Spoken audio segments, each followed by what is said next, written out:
ठीक है। अब वो तीन टाइप के रिलेशन आ रहे हैं, ठीक है, जो एग्जैक्टली पेपर में प्रूव करने को आएंगे, ठीक है। Reflective, symmetric, transitive. बात नहीं दिखाई दे रहा आपको? Reflexive, symmetric, transitive. देखो सबसे पहले reflexive.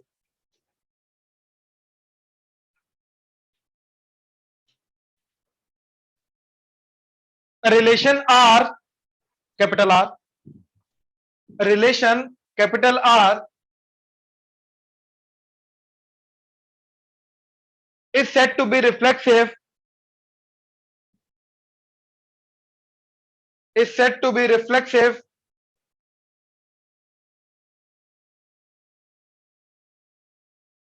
on set A,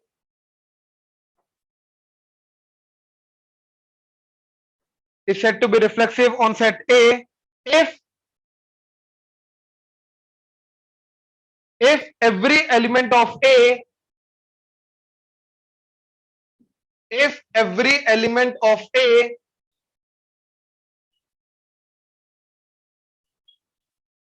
is related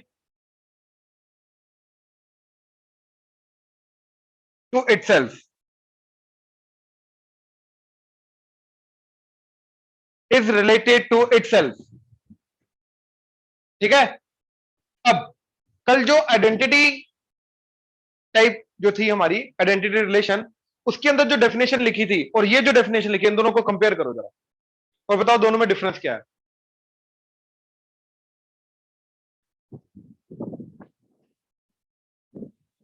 perfect, perfect. उसके अंदर सिर्फ ओनली था, मतलब अगर ए सेट के अंदर, ध्यान से समझना बात प्लीज इधर, ठीक है आयुष, अगर ए सेट के अंदर एलिमेंट्स 1 2 3 हैं, अज्यूम करो ए सेट के अंदर एलिमेंट्स 1 2 3 हैं, तो अगर मैंने आर रिलेशन डिफाइन किया 1,1 2,2 3,3, तो ये आइडेंटिटी है बाय डेफिनेशन। क्यों? क्योंकि जितने भी एलिमेंट्स हैं सिर्फ वही खुद से रिलेटेड होने चाहिए और कोई भी चीज एक्स्ट्रा और कोई भी चीज कम नहीं होनी चाहिए। इसमें कोई डाउट? श्योर? अच्छा, अब R1 ले लो, इसको R2। अब मैंने R2 डिफाइन किया, हर्ष ऊपर 1,1 2,2 3,3 एंड 2,3। अब इसके अंदर वो क्या बोल रहा है कि सारे के सारे एलिमेंट्स तो रिलेटेड है बट कुछ एक्स्ट्रा भी आ रहा है। अब ये वाली जो डेफिनेशन है हमारी रिफ्लेक्सिव की, तो ये क्या बोलता है?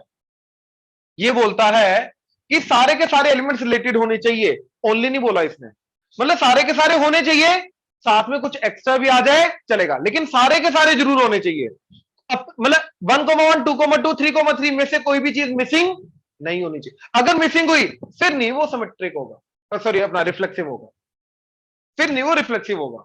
मतलब अगर मान लो R3 हमने डिफाइन किया 1,1 2,3 3,3, तो चाहे 1,1 3,3 है बट 2,2 नहीं है, तो एक एलिमेंट यहां पे मिसिंग है जो खुद के साथ रिलेटेड नहीं है। तो ये वाली जो चीज है ये ना आइडेंटिटी है ना रिफ्लेक्सिव।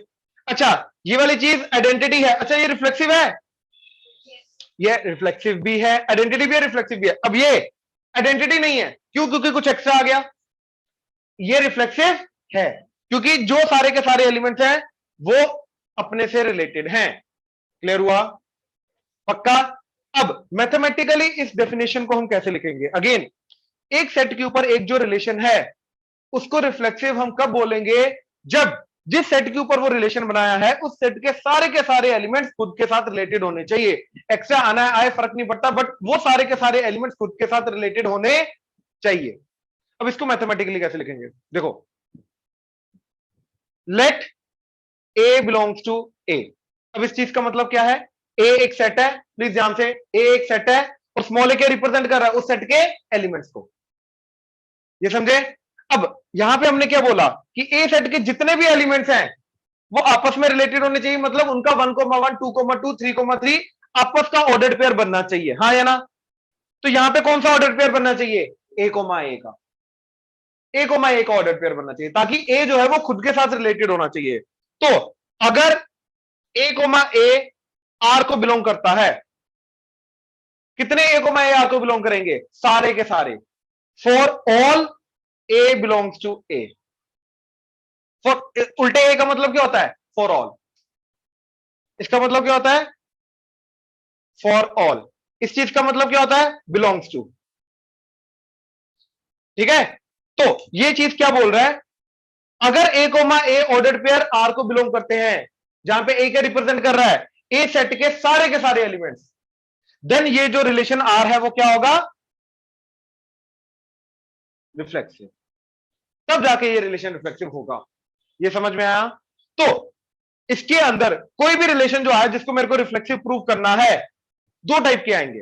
पहला जिसके अंदर ऑर्डर पेयर दे रखे हैं, तो अगर तो ऑर्डर पेयर दे रखे हैं तो हम ऑर्डर पेयर को चेक करेंगे सारे के सारे ए कोमा ए टाइप के ऑर्डर पेयर है या नहीं है। दूसरा इसके थ्रू प्रूव करना। अब जिसके अंदर ऑर्डर पेयर दे ही नहीं रखा, जिसके अंदर ऑर्डर पेयर दे ही नहीं रखा, उसको ऑर्डर पेयर के थ्रू प्रूव कर ही नहीं सकते, उसको ये डेफिनेशन के थ्रू प्रूव करना रहेगा। ये समझे? अब डेफिनेशन के थ्रू कैसे प्रूव करना है, ध्यान से देखो जरा। एग्जांपल मान लो वो बोल रहा है, प्लीज इधर ए सेट जो है, ठीक है, क्या है? Lines in a plane. ठीक है, ये एक प्लेन है, 2D प्लेन। इसके अंदर जितनी भी लाइंस आ रही हैं, आड़ी टेढ़ी पैरेलल कोलिनियर इंटरसेक्टिंग, सब सारी की सारी लाइंस इस प्लेन इस सेट के अंदर आ रही हैं। तो बेसिकली ए सेट के अंदर क्या आ रही है? एक प्लेन के अंदर आने वाली सारी की सारी लाइंस। ये समझ में आया? राइट। अब मैंने दो lines Lee L1 and L2, जो किसको बिलोंग कर रही है? सेट ए को। मतलब उस प्लेन में आने वाली मैंने दो लाइंस ले ली। ये समझ में आया? Right. Now L1 is related to L2। वो दो लाइंस आपस में तब रिलेटेड होंगी, L1 is related to L2 if and only L1 is parallel to L2। तो बेसिकली ये जो रिलेशन R है, ये आर रिलेशन क्या करता है? ये बोल रहा है कि ये आर रिलेशन क्या कर रहा है कि L1 को L2 के साथ रिलेट कर रहा है। लेकिन कब करेगा? जब L1 L2 के क्या होगी? पैरेलल। अगर L1 L2 के पैरेलल है तो जाके दोनों लाइंस आपस में रिलेटेड हैं। ये समझ में आया? तो पैरेलल लाइंस का रिलेशन बनाया हमने। ये समझे? पक्का? अब हमें ये प्रूव करना है कि ये रिफ्लेक्सिव है। देखो, ये एकमात्र ऐसा चैप्टर है जिसके अंदर तुम्हें पैराग्राफ के थ्रू एक्सप्लेन करना रहेगा। मैं पहले बोल रहा हूं, जो मैथमेटिकली इस तरीके से प्रूव करना रहेगा। ठीक है, तो ये चीज के साथ तुम फेमिलियर नहीं हो तो प्लीज दिमाग आंखें कान खोल लो। इसके अंदर प्रॉब्लम आती है, ये चैप्टर ऐसा है भाई, प्रॉब्लम आती है, तो प्लीज ध्यान से देखना। ठीक है, अब लिखना क्या है आगे। तो अब हमें प्रूव क्या करना है कि अगर ये रिलेशन रिफ्लेक्सिव है तो हर कोई एलिमेंट जो इसको बिलोंग कर रहा है, एलिमेंट मतलब इसको कौन बिलोंग कर रहा है? लाइन। तो हर एक लाइन जो है वो खुद के साथ रिलेटेड होगी अगर ये रिलेशन रिफ्लेक्सिव है तो। हाँ है ना? अब अगर एक लाइन को दूसरी लाइन के साथ रिलेट होना है तो एक लाइन को दूसरी वाली के साथ क्या होना पड़ेगा? पैरेलल। तो अगर एक लाइन को खुद के साथ रिलेट होना है तो एक लाइन को खुद के साथ क्या होना पड़ेगा? पैरेलल। और यार ये तो एक फैक्ट है कि every line is parallel to itself. तो मैं क्या लिखूंगा? Since every line L that belongs to A is parallel to itself। हाँ या ना? हर एक लाइन जो होती है वो खुद के पैरेलल होती है। तो therefore L कोमा L का अगर मैंने ऑर्डर बनाया तो ये डेफिनेटली R को बिलोंग करेगा। करेगा क्यों? क्योंकि R को कौन सा L1 L2 बिलोंग करता है? जो L1 L2 के पैरेलल है। यहां पे L तो L के खुद के तो पैरेलल है ही है, तो L कोमा L R को बिलोंग करेगा ही करेगा। हाँ या ना? Sure? L comma L R को बिलोंग करेगा, सारे के सारे बिलोंग करेंगे। तो therefore R is reflexive. That's it. इस तरीके से लिखना है इस क्वेश्चन में, लाइंस के थ्रू एक्सप्लेन करना है प्रॉपर। नहीं, ये रिलेशन दिया होगा और हमें प्रूव करना रहेगा कि ये वाला जो पर्टिकुलर रिलेशन है, प्रूव करो ये रिफ्लेक्सिव है। प्रूव करो। देखो, दो टाइप के रिलेशन गिवन होंगे। एक सेकंड, दो टाइप के रिलेशन गिवन होंगे, या तो इस तरीके से मैथमेटिकली, ये पूरा क्वेश्चन है, दिस इज अ क्वेश्चन क्या कि लेट से एक आर रिलेशन है हमारे पास जो हमने सेट ए के ऊपर डिफाइन किया। कौन सा सेट है? Line, all the lines in a plane. और वो रिलेशन की डेफिनेशन क्या है कि L1 is related to L2 if and only if L1 is parallel to L2 where L1 L2 both belongs to A। तो prove करो are relation क्या है, रिफ्लेक्सिव। तो उसके लिए मेरे को ये प्रूव करना रहेगा कि इस सेट को बिलोंग करने वाली हर एक लाइन खुद के साथ रिलेटेड है। That is the meaning of reflexive, right. तो मैंने क्या किया, मैंने अज्यूम किया कि let L, first of all L जो है वो ए को बिलोंग कर रहा है, इसकी एक लाइन ले ली।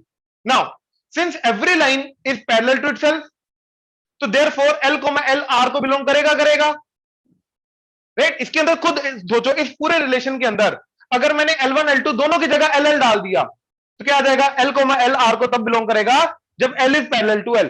No since L is parallel to L, तो therefore L comma L R को बिलोंग करेगा। तो वही चीज लिखिए, therefore L comma L R को बिलोंग करेगा, तो देयरफॉर R इज रिफ्लेक्सिव। ये आ गया प्रूफ, ये समझे, तीन लाइन का प्रूफ है इसके अंदर।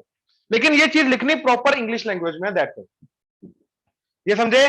तो दो टाइप के रिलेशन आएंगे अगेन, एक जिसके अंदर प्रॉपर डेफिनेशन दी होगी, जिसके अंदर प्रॉपर डेफिनेशन दी हुई है उसको डेफिनेशन के थ्रू ही हम क्या करेंगे, प्रूव करेंगे। और दूसरा जिसके अंदर ऑर्डर पेयर दे रखा है, तो हम ये चेक करेंगे कि क्या ए को बिलोंग करने वाले एलिमेंट के सारे ए को माई टाइप के ऑर्डर पेयर बिलोंग करते हैं।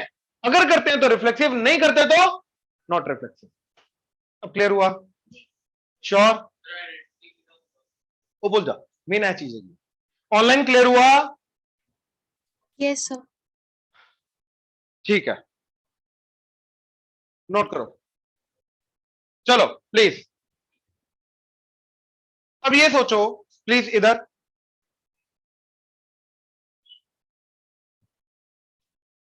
भाविनी प्लीज, आगे हो जाओ, कपूर साहब आप थोड़ी उधर हो जाओ।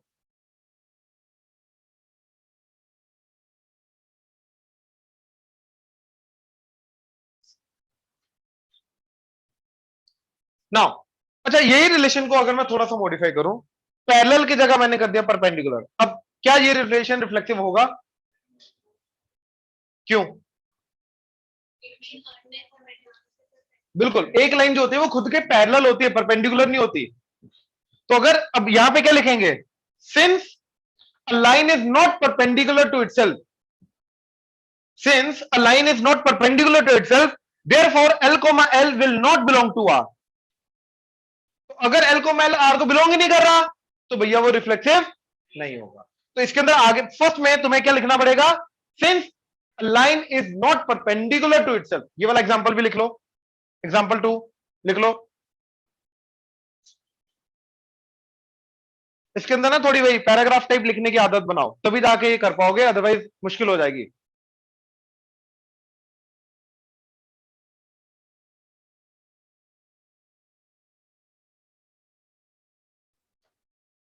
ठीक है, सेकंड टाइप, अभी जैसे हमने ये सिमेट्रिक किया है, सॉरी रिफ्लेक्सिव किया है, ऐसे सेकंड टाइप आ रही है सिमेट्रिक। ठीक है, देखो सिमेट्रिक रिलेशन,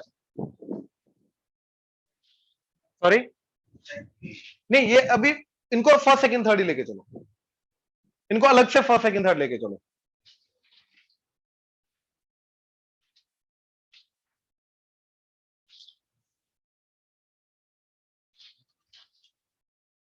वो पहले जो कल 3 करवाई थी वो अलग थी, आज जो 3 आ रही है ये अलग है।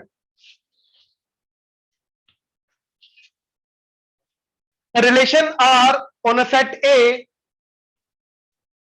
relation R on set A is said to be symmetric, is said to be symmetric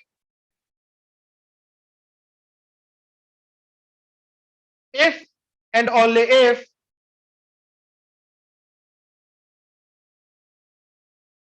अब ध्यान से देखो इधर, अब इसके अंदर जो डेफिनेशन आएगी वो मैथमेटिकल वाली आएगी समझाने के लिए। ठीक है, अच्छा सिमेट्री का मतलब समझते हो ना, उल्टा भी सेम हो, सिमेट्रिक। तो 1,2 का सिमेट्री क्या होगा, 2,1। L1, L2 का सिमेट्री क्या होगा, A, B का, बात खत्म। तो एक रिलेशन जो है वो सिमेट्रिक तब होगा, प्लीज इधर सारे, नहीं अगर उसका उल्टा वाला ऑर्डर पेयर भी बिलोंग करता है।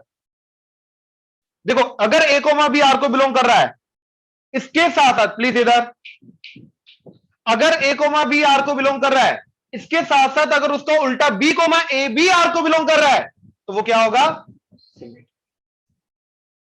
पहले ए कोमा बी तो करना ही चाहिए ना। तो if and all if for all a comma b that belongs to R implies a b comma a belongs to R।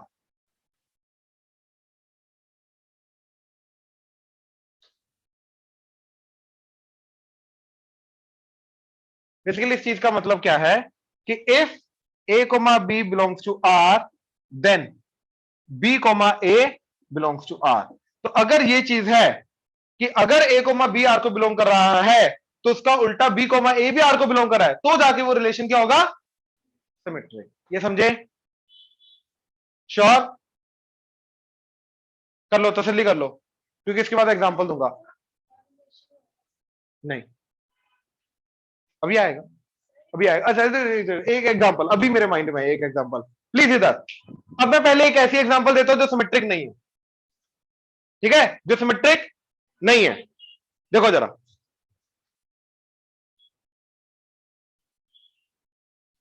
Let's say ए हमने सेट लिया,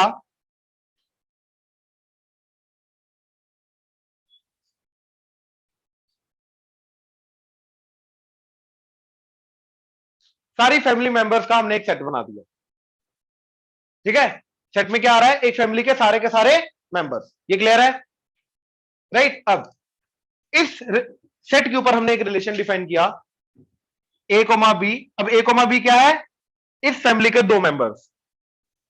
तो वो दो मेंबर्स जो हैं, भावनी ऊपर प्लीज फोकस, वो दो मेंबर्स आपस में तब रिलेटेड होंगे अगर A is a brother of B, is A brother of B, हाँ या ना, कोई डाउट इसमें? अच्छा, तो क्या जरूरी है कि ए बी का ब्रदर है तो बी भी ए का ब्रदर हो? हाँ, ये जरूरी नहीं है। अगर ए बी का ब्रदर है तो जरूर, इट्स लाइक कि राम सीता, तो Ram is the brother of Sita but Sita is not a brother of Ram. Point क्या है, ठीक है ना? तो जरूरी नहीं यहां पे उल्टा रिलेशन भी वैलिड हो, तो ये रिलेशन सिमेट्रिक नहीं होगा, ये समझे ना? सो इसके अंदर अब लिखेंगे कैसे, पंगा ये है कि अब इसके अंदर लिखेंगे कैसे। अब इसके अंदर सबसे पहले देखो, जो हमने स्टेटमेंट लिखी है उसके अंदर ये गिवन होना चाहिए कि ए कोमा बी आर को बिलोंग कर रहा है। अगर ए कोमा बी क्या बोल क्या रहा है डेफिनेशन, प्लीज इधर सारे इधर अंडरस्टैंड, थके हुए प्लीज। अगर ए कोमा बी आर को बिलोंग कर रहा है, ये गिवन है बाय द वे, तो इसका उल्टा बिलोंग कर रहा है या नहीं करना ये चेक करना आपने। तो इसके अंदर अज्यूम करके जाएंगे भैया कि ए कोमा बी आर को बिलोंग कर रहा है, इसके अंदर ये अज्यूम करके जाएंगे। तो let A comma B belongs to R. अब अगर ए बी को बिलोंग, ए कोमा बी जो है वो आर को बिलोंग कर रहा है तो इसका मतलब क्या है, A is a brother of B, यानी कि ये स्टेटमेंट हमें गिवन है, हाँ या ना? तो अब इसके बाद क्या लिखेंगे कि if A is a brother of B then it is not necessary that B is a brother of A.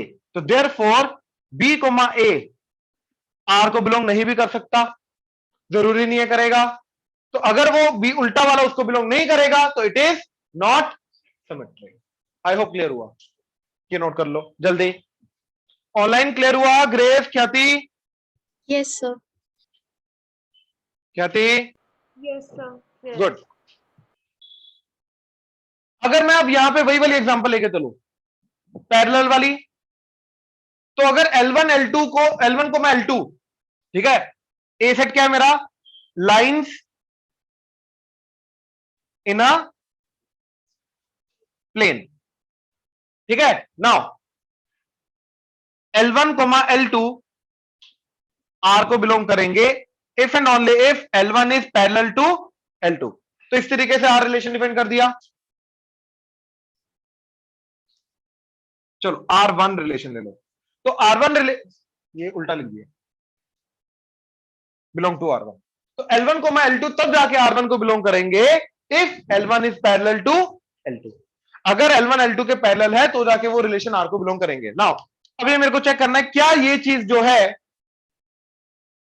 Symmetric है या नहीं। तो इसके लिए हम क्या लेके जाएंगे कि let L1 comma L2 belongs to R। हमेशा सबसे पहले हम ये अज्यूम करके जाएंगे कि A कोमा B या L1 कोमा L2 R को बिलोंग कर रहा है। नाउ अगर ये R को बिलोंग कर रहा है इसका मतलब क्या है कि L1 इज पैरेलल टू। अब यार अगर L1 L2 के पैरेलल है तो L2 भी तो L1 के पैरेलल होगी, इसका उल्टा भी तो ट्रू ही होगा पैरेलल के केस में। तो since therefore this and since this is true तो therefore L2 is also parallel to L1। हाँ या ना। अब अगर L2 L1 के पैरेलल है तो ध्यान से देखो यहां पे यहां से यहां तक कैसे आए, जो पहला था उसको पहली जगह पे रखा, जो दूसरा था उसको दूसरी जगह पे रखा हमने, राइट। अब पहली जगह पे L2 आ गया, दूसरी जगह पे L1 चला गया, बड़े साहब इधर पहली जगह पे L2 आ गया, दूसरी जगह पे L1 चला गया। अब जब इसका ऑर्डर पेयर बनाऊंगा तो वो क्या आएगा, L2 L1 belongs to R। ध्यान से चेक करो, ये सिमेट्री चेक करना, ठीक है। L1 L2 ऑर्डर्ड पेयर है, ऑर्डर्ड पेयर का मतलब जो पहले है वो पहले रहेगा, जो बाद में वो बाद में रहेगा। तो ये रिलेशन क्या बोल रहा है कि L1 L2 belongs to R का मतलब क्या कि पहले वाली लाइन जो है वो दूसरी वाली लाइन के पैरेलल है, पहले वाली लाइन दूसरी वाली लाइन के क्या है, पैरेलल। तो अगर L1 L2 R को बिलोंग कर रहा है मतलब पहले वाली लाइन दूसरे के पैरेलल है। अब मैंने ज्योमेट्री का प्रॉपर्टी यूज करके मैंने बोला कि अगर पहली दूसरी को पैरेलल है तो भैया दूसरी भी पहली को पैरेलल होगी।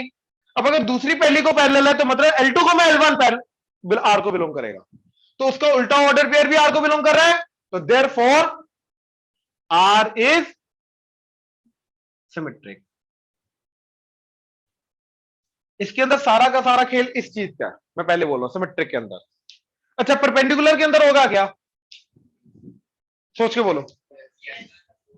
अगर L1 L2 के परपेंडिकुलर है तो उसका उल्टा L2 L1 के भी तो परपेंडिकुलर होगा, तो बात खत्म। तो परपेंडिकुलर वाला भी क्या आ जाएगा, सिमेट्रिक। ये समझ में आया, ये एग्जांपल नोट करो। ऑनलाइन क्लियर हुआ, Yes, sir. Yes, sir. Good. देखो जरा third definition transitive.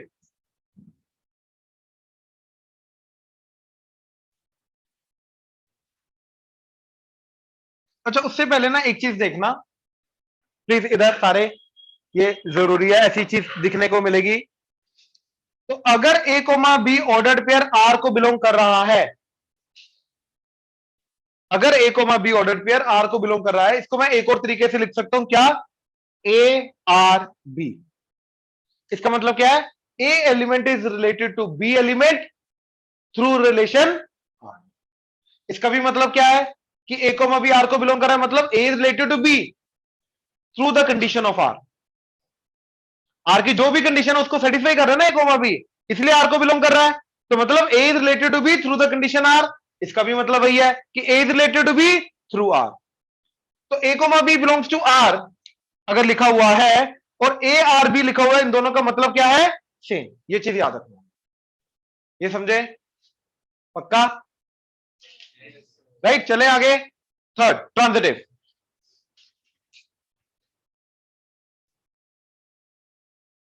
Relation R on set A, relation R on set A, relation R on set A is said to be transitive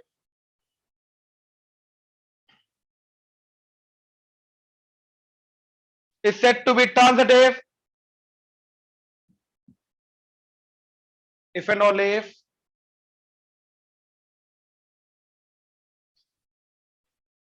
भावनी अब आएगा जो आप बोल रहे थे पहले, ट्रांजिटिव, ठीक है।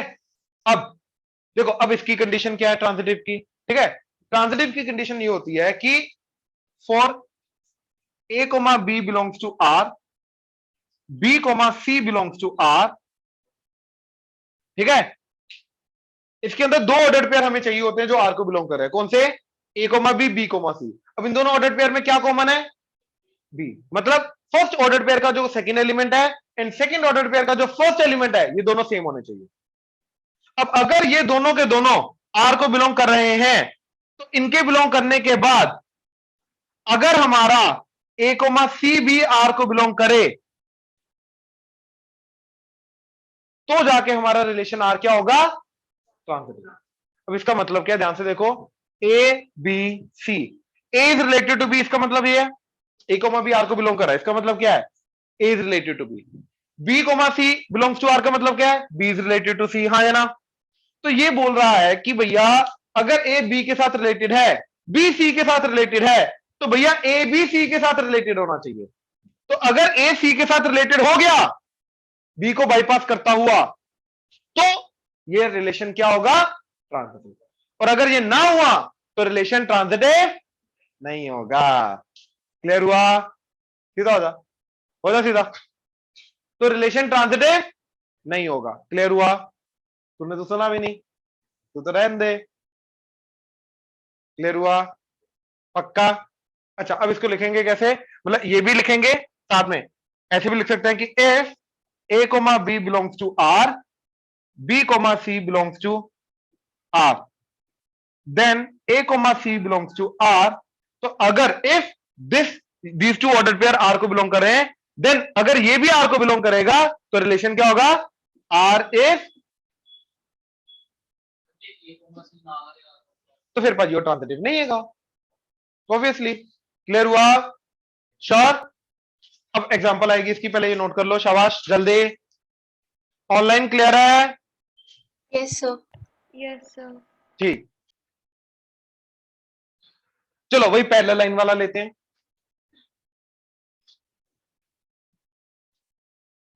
ठीक है, क्या चीज, ए जो है वो सेट है लाइंस इन अ प्लेन। ठीक है, ए सेट क्या, लाइंस इन अ प्लेन। अब आर रिलेशन क्या डिफाइन किया हमने कि L1 L2 इसको तब बिलोंग करेगा जब L1 is parallel to L2, where L1 L2 obviously that belongs to set A. ऐसा भी लिख लो साथ में कि L1 L2 belongs to set ए। तो ए सेट को बिलोंग करने वाली दो लाइंस जो हैं वो आपस में तब रिलेटेड होंगी इस रिलेशन आर के थ्रू जब वो इस कंडीशन को सेटिस्फाई करेंगी, क्या, कि दोनों के दोनों पैरेलल होनी चाहिए। ये तो तीसरी बार हो गया अभी, है ना। अब ये रिलेशन ट्रांजिटिव है या नहीं है, उसके लिए प्लीज अप्रोच देख लो, पहले पहले प्लीज देख लो अप्रोच, छोड़ दो अप्रोच देखो। अब जैसे सिमेट्री के अंदर ए को भी अज्यूम करके जाते थे कि वो आर को बिलोंग करता है, तो इसके अंदर क्या अज्यूम करके जाएंगे कि A comma B comma C ये दोनों के दोनों आर को बिलोंग करते हैं, ये अज्यूम करके जाएंगे। तो let L1 L2 belongs to R and L2 L3 belongs to R. ये समझे, क्या अज्यूम किया हमने कि A comma B comma C ये दोनों के दोनों आर को बिलोंग कर रहे हैं, क्योंकि ये ट्रू होना चाहिए, पहले में ये होना चाहिए। तो अगर L1 L2 आर को बिलोंग कर रहा है, इसका मतलब क्या है, L1 is parallel to L2, इसका मतलब क्या है, L2 is parallel to. Now from these two geometry की कंडीशन को यूज करते हुए कि L1 L2 के पैरेलल, L2 L3 के पैरेलल, तो कहने से L1 is parallel to L3। तो अगर L1 L3 के पैरेलल है, भावनी इधर L1 L3 के अगर पैरेलल है, तो इसका मतलब क्या है कि L1 L3 must belong to are, हाँ या ना। तो L1 L2 आर को बिलोंग कर रहा है, L2 L3 आर को बिलोंग कर रहा है, तो इन दोनों के बाद L1 L3 भी आर को बिलोंग कर रहा है, तो therefore R is transitive. I hope clear हुआ, श्योर, ऑनलाइन क्लियर हुआ, Yes, sir. गुड। ये नोट करो, अगर इसी क्वेश्चन के अंदर पैरेलल की जगह परपेंडिकुलर हो जाए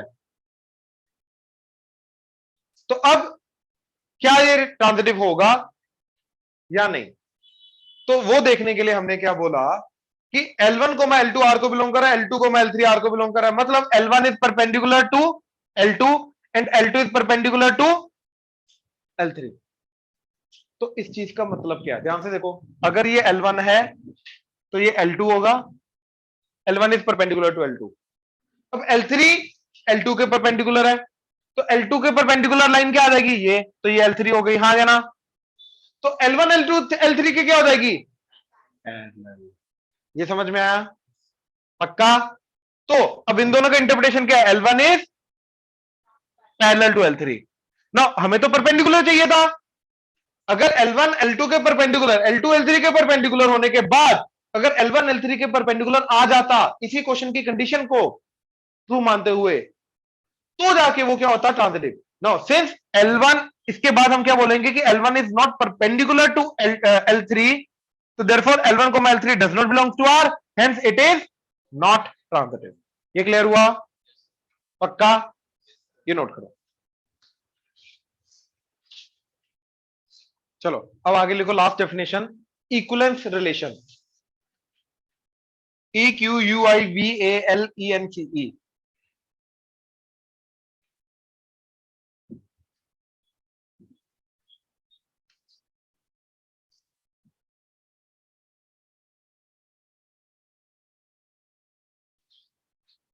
इक्विवेलेंस रिलेशन,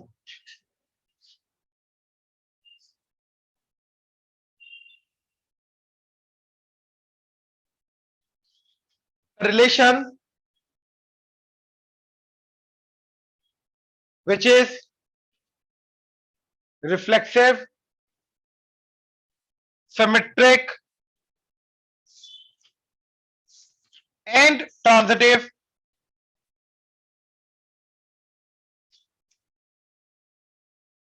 मतलब वो तीनों होना चाहिए, वो रिफ्लेक्सिव भी होना चाहिए, सिमेट्रिक भी होना चाहिए, ट्रांजिटिव भी होना चाहिए। ठीक है, relation which is reflexive, symmetric and transitive is called an equivalence relation.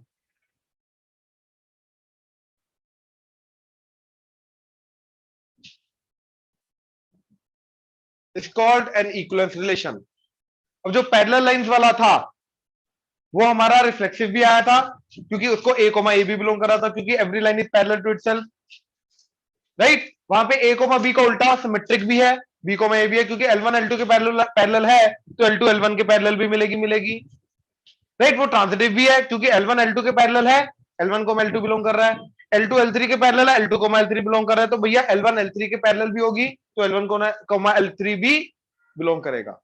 तो जो पैरेलल वाला केस है वो हमारा सिमेट्रिक भी है, रिफ्लेक्सिव भी है, ट्रांजिटिव भी है, तो हेंस वो वाला रिलेशन क्या होगा हमारा इक्विवेलेंस रिलेशन।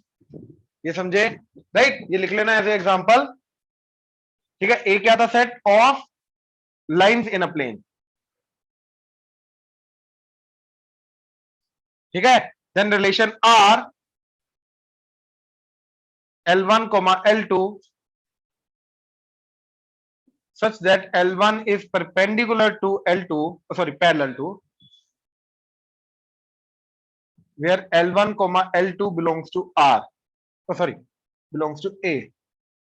ठीक है, तो ये वाला जो रिलेशन है ये हमारा रिलेशन क्या होगा, इक्विवेलेंस रिलेशन होगा। ये सिमेट्रिक भी है, रिफ्लेक्सिव भी है, ट्रांजिटिव भी है। इसमें कोई डाउट? श्योर? पक्का क्लियर हुआ? हाँ जी, ऑनलाइन ग्रेस क्लियर हुआ? Yes, sir.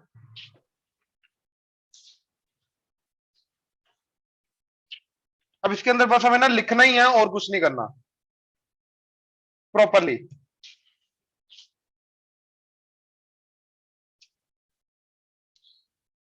ठीक है, एक पर्टिकुलर एग्जांपल, एक एग्जांपल लिखो जरा।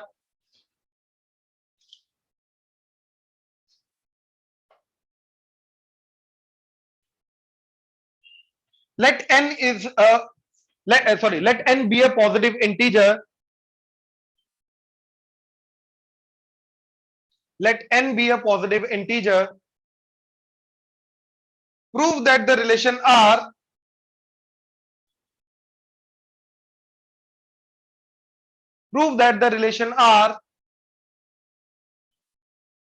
on set of all integers, prove that the relation R on set of all integers, relation R on set of all integers defined by this statement कि x, y जो है ये R को तब belong करेगा अगर x माइनस y दोनों का difference, first element minus second element जो है, अगर वो n से डिविजिबल होगा तो।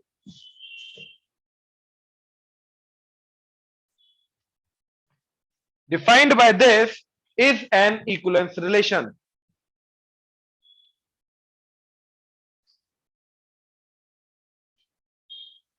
Defined by this is an equivalence relation. Question note कर लिया. अभी देखो से खुद करना कर लो, बट पहले समझो किस तरीके से अप्रोच करना होता है. ठीक है, क्वेश्चन कर लिया रक्षित, केशव? ठीक है, करें. अब इक्विवेलेंस रिलेशन प्रूव करने के लिए हमें क्या चीज को प्रूव करना है? Reflexive, symmetric, transitive. तो हमें प्रूव करना है कि भैया ये वाला जो रिलेशन है ये रिफ्लेक्सिव है, सिमेट्रिक है, ट्रांजिटिव है. तो सबसे पहला केस रिफ्लेक्सिव. अब रिफ्लेक्सिव के लिए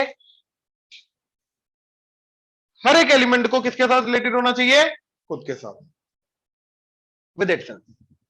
अच्छा, ये सेट किस, कौन से सेट, सॉरी, ये जो रिलेशन है ये किस सेट के ऊपर है? All integers. ध्यान से चेक करो, relation R on all integers. N अलग से एक पॉजिटिव इंटीजर हमें दे रखा है, बट रिलेशन जो है वो किसके ऊपर है? ऑल इंटीजर्स के ऊपर. तो इसलिए हमने क्या किया, सबसे पहले ये बोला लेट सेट ए ले लिया ऑल इंटीजर्स. वैसे सेट ए मत लेके जाओ, जेड लेके जाओ, क्योंकि जेड से ऑल इंटीजर्स को रिप्रेजेंट करते हैं. नाम वैसे कुछ भी दे सकते हो, कोई फर्क नहीं पड़ता. Now let a number A belongs to Z. मतलब जेड क्या है मेरा?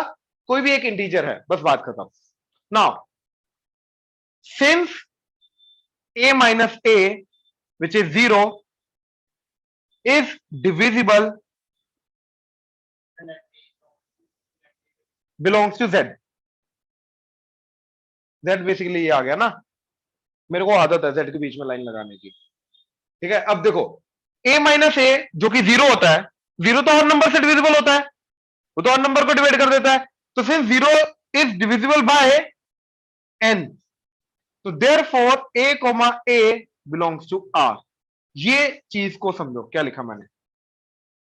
देखो, अगर इधर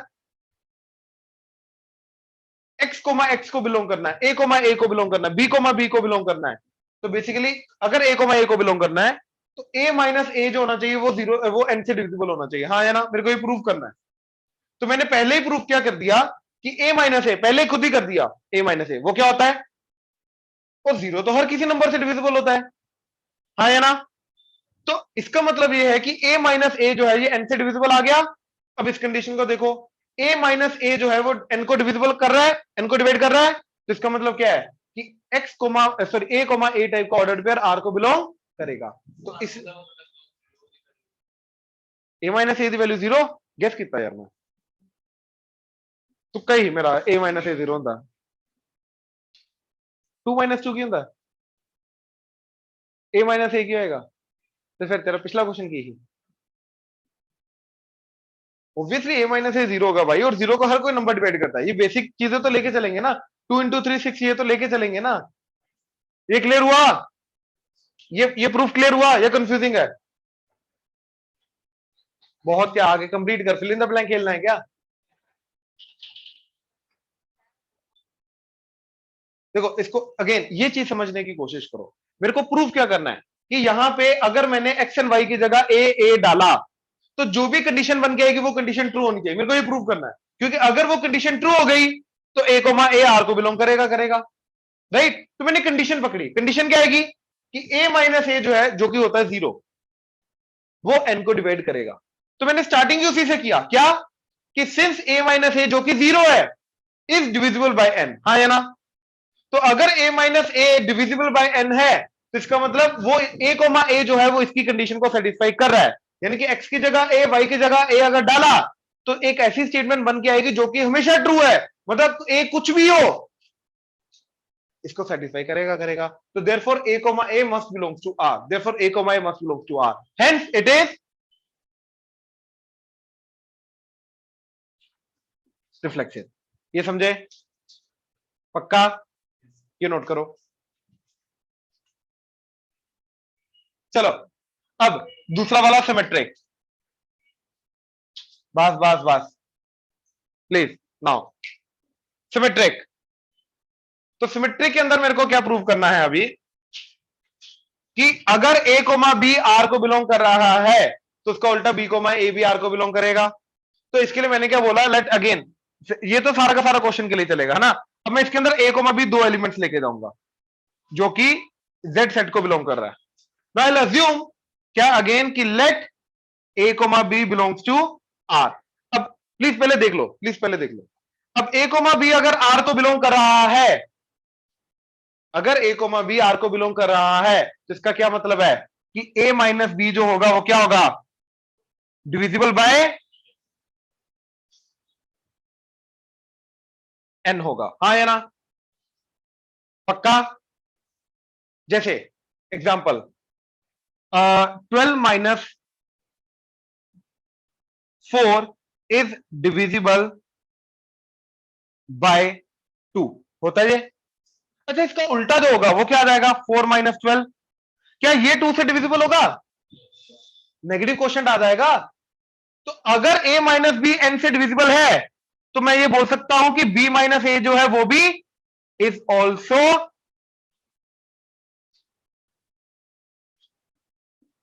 डिविजिबल बाय n, हाँ या ना, उल्टा भी n से डिविजिबल हो गई होगा। अगर इसको a माइनस बी को n से डिवाइड करके अगर क्वेश्चन q आ रहा है तो इसको डिवाइड करके क्वेश्चन क्या आ जाएगा, माइनस q। नहीं क्वेश्चन नहीं, n पॉजिटिव ही है। क्वेश्चन देखो यहां पे अगर मैं इस चीज को 2 से डिवाइड कर, ये तो पॉजिटिव है 2 थोड़ा ना नेगेटिव हो रहा है, इसके अंदर भी 2 से डिवाइड करना है, क्वेश्चन बस नेगेटिव हो रहा है और कुछ नहीं। तो कहने का मतलब डिवाइड तो स्टिल हो ही रहा है ना। तो अगर ये इससे डिवाइड हो रहा है, अब ध्यान से देखो, अगर a कोमा बी आर को बिलोंग करना है, x कोमा वाई आर को इस रिलेशन को बिलोंग करना है, तो पहला वाला माइनस दूसरे वाला जो है वो डिविजिबल बाय n होना चाहिए, राइट। अब पहला वाला यहां पे क्या है b, दूसरा वाला क्या है a, तो इसका मतलब क्या है कि b comma a belongs to r। तो अगर b कोमा a r को बिलोंग कर रहा है तो वो रिलेशन क्या होगा, सिमेट्रिक। ये क्लियर हुआ, श्योर, नोट करो। नहीं नहीं नहीं, एग्जांपल दी मैंने ये समझाने के लिए कि उल्टा भी उसको डिवाइड करेगा ही करेगा। उस केस में जो क्वेश्चन है वो बस नेगेटिव हो जाएगा। हाँ जी, वैल्यू सेम लेके जानी ना, ए से बी सेम रहनी चाहिए भाजी, बस आगे पीछे करना है, वरना वैल्यू नहीं चेंज होएगी। मैं वही कहता पे हाँ ताकि कि a माइनस बी जो है अगर वो n से डिवाइड हो रहा है, इसका उल्टा जब करेगा तो 12 और 4 की पोजीशन आगे पीछे करेगा, 12 को 13, 4 को 9 ऐसे नहीं बना सकता मैं, वैल्यू नहीं चेंज कर सकता है तो इधर ए और बी ना आगे पीछे हुआ है बस। इसमें a माइनस बी कर रहा हूं, इसमें b माइनस ए कर रहा हूं, बात समझ, वैल्यू सेम लेके जानी है। कोई भी एनल आप कर सकते हैं ना, एन ओदा कोई भी अप्रोप्रिएटली चूज कर सकते हैं। चले, क्लियर हुआ यहां तक। अब क्या बचा, ट्रांजिटिव। तो ट्रांजिटिव का देखो, कर लिया नोट ये, चलो। अब ट्रांजिटिव में हमें 3 एलिमेंट चाहिए होते हैं, है ना। तो यहां पे अब हमने क्या बोल दिया, कोमा सी बी। अब a comma B belongs to R, b comma C belongs to R. अब दोनों के दोनों आर को बिलोंग कर रहे हैं, ये अज्यूम करके जाएंगे, अगेन लेट करके जाएंगे। यहां तो कोई डाउट, श्योर, क्लियर है। अब प्लीज देख लो, पहले छोड़ दो, प्लीज देख लो, प्लीज देख लो। नाउ अगर a कोमा बी आर को बिलोंग कर रहा है तो इसका मतलब क्या है, a माइनस बी जो होगा वो n से डिवाइड होगा, है ना। तो लेट से क्वोशिएंट इज k1, तो इसको मैं लिख सकता हूं a माइनस बी जो है वो क्वोशिएंट इनटू डिवाइजर होगा, क्योंकि प्लस रिमाइंडर तो 0 है तभी डिवाइड हो रहा है परफेक्टली। ये चीज समझ में आई, ये लिख सकता हूं। इसमें डाउट है तो बोलो, क्लियर है, डाउट है। अच्छा यार जैसे 12 है, अब ये 2 से डिवाइड होता है तो इसको मैं लिख सकता हूं ना 6 इंटू 2 प्लस 0। वैसे भी क्या होता है, dividend is equal to divisor into quotient plus remainder, यही होता है ना यूक्लिड्स डिवीजन लेमा। अब अगर कोई चीज परफेक्टली डिवाइड होती है वो तब होती है जब रिमाइंडर क्या होता है, तो इसको 0 कर दिया तो प्लस 0। तो बेसिकली मैं क्या कर सकता हूं, डिवाइजर इंटू सम क्वोशिएंट लिख सकता हूं इस चीज को, हाँ है ना। तो ये चीज जो है a माइनस बी अगर n से डिवाइड होती है तो सम क्वोशिएंट इंटू डिवाइजर प्लस 0 आएगा, ये लिख सकते हैं आप, राइट। तो 0 को तो हटा ही दिया मैंने, हाँ k1 है, k1 इज सम क्वोशिएंट ना, ऐसे ऐसे लिख लो, ये समझ में आया? पक्का? नाउ ऐसे अगर बी माइनस सी, प्लीज इधर देखो, बी माइनस सी आर को बिलोंग कर रहा है, तो इसका मतलब क्या है? बी माइनस सी क्या होगा? K2 टाइम्स एन, क्योंकि वो भी एन से डिवाइड होता है, तो उसका क्वेश्चन कुछ और होगा, लेट से K2 आ गया। अब ध्यान से देखो, इन दोनों को मैंने ऐड कर दिया, तो जब मैंने ऐड किया तो माइनस बी प्लस बी कटा, तो क्या बचा?